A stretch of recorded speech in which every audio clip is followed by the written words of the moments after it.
Mais ils prennent de l'ascendant sur vous lorsqu'ils vous encadrent. Et lorsque nous avons décidé de marcher seuls, tout le monde nous a abandonnés, on nous a fermé les portes. Certes, depuis 2 ans, beaucoup d'États sont revenus, commencé à rouvrir des portes de stage et tout, mais nous avons décidé de nous prendre en charge nous-mêmes. Et moi, je sais que je peux compter sur tout un chacun de vous. Nous avons aussi de l'intelligence, nous avons cette capacité de développer nous-mêmes nos différentes institutions, de donner la formation qu'il faut, d'autant plus que si c'est en termes d'expérience, nous en avons. Que la mise en commun de toutes ces expériences permettra de booster la qualité de l'instruction donc au niveau de l'institution ici. Si c'est de l'expérience, nous en avons à vendre. Et d'ailleurs, ça me permet donc de rebondir sur cette question du contenu de la formation qui doit aussi évoluer. Certes, il y a cette formation classique, mais il faut que nous ajoutons quelque chose d'autre en lien avec nos retours d'expérience que nous avons de notre guerre. Pourquoi on ne peut pas exploiter toutes nos expériences de cette guerre et développer notre outil de défense? Et je vous invite à chaque fois penser à cela. Nous n'avons pas à apprendre de quelqu'un. Nous devons compter sur nous-mêmes d'abord. Si nous n'avons pas cette capacité de rebondir dans la difficulté, c'est que nous ne méritons même pas d'être sur Terre. Aujourd'hui, regardez la géopolitique. Les faibles vont disparaître. Ça, il n'y a rien à faire. Soit vous avez confiance en vous, vous développez votre outil, ou bien vous n'avez pas confiance et vous disparaissez. Et l'officier d'état-major, ce n'est pas quelqu'un qui parle dehors des opérations en planification. La discrétion est un facteur de succès. Vive l'Institut donc, qui est en train de naître et qu'elle soit à l'image de nos combattants qui ont vraiment bataillé pour que le Burkina Faso soit et que vous soyez donc l'Institut qui va maintenir le Burkina Faso libre, indépendant, prospère et surtout souverain.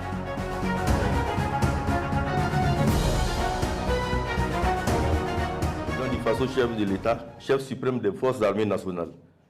C'est avec un immense honneur et une grande gratitude que j'ai l'honneur, au nom des cadres et du personnel, officiers, sous-officiers et militaires du rang de l'Institut que je dirige, ainsi qu'au nom des officiers stagiaires ici présents, de la première promotion du cours d'état-major, de vous souhaiter la bienvenue dans les murs de l'Institut de l'enseignement militaire Tiefo Amoro. Cette visite de votre part est la première depuis sa création, née de votre vision stratégique et votre volonté inébranlable de doter le Burkina Faso d'un outil de souveraineté pour la formation de ses propres cadres militaires. Cela marque un jalon historique et témoigne de l'importance capitale que vous accordez personnellement à la formation d'une élite militaire de notre nation, capable de concevoir et de mettre en œuvre notre propre approche de la défense et de la sécurité face aux défis sécuritaires. Votre initiative répond au besoin impérieux de ne plus déléguer la formation de nos officiers supérieurs et de renforcer le lien entre la nation et son armée. Inscrit dans la dynamique de l'Alliance des États du Sahel, la devise que vous nous avez donnée, penser la guerre, préparer la paix, nous oriente à former des officiers aptes à anticiper et contrer les menaces, notamment l'hydre terroriste. Camarade président du FASO, votre présence ici aujourd'hui est une source de motivation et d'inspiration pour l'ensemble du personnel, des instructeurs et des stagiaires. Nous sommes déterminés à faire de cet institut une référence continentale, à la hauteur de vos ambitions pour un Burkina Faso souverain, stable et prospère. Soyez assurés, camarades présidents, de l'engagement total et de la loyauté indéfectible du personnel de l'Institut Tiefo Amoro à remplir avec succès les missions qui lui sont assignées. La patrie ou la mort, vous vaincrez.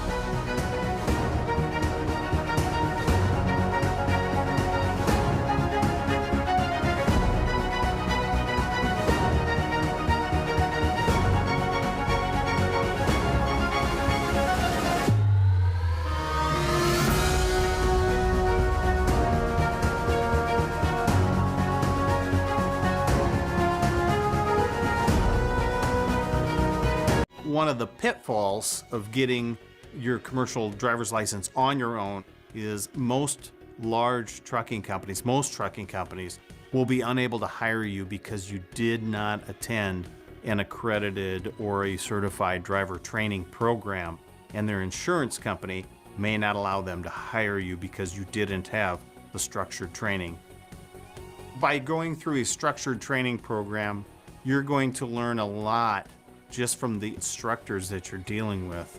They are going to share their practical experience as a commercial driver with you that will give you better skills and make you a better driver.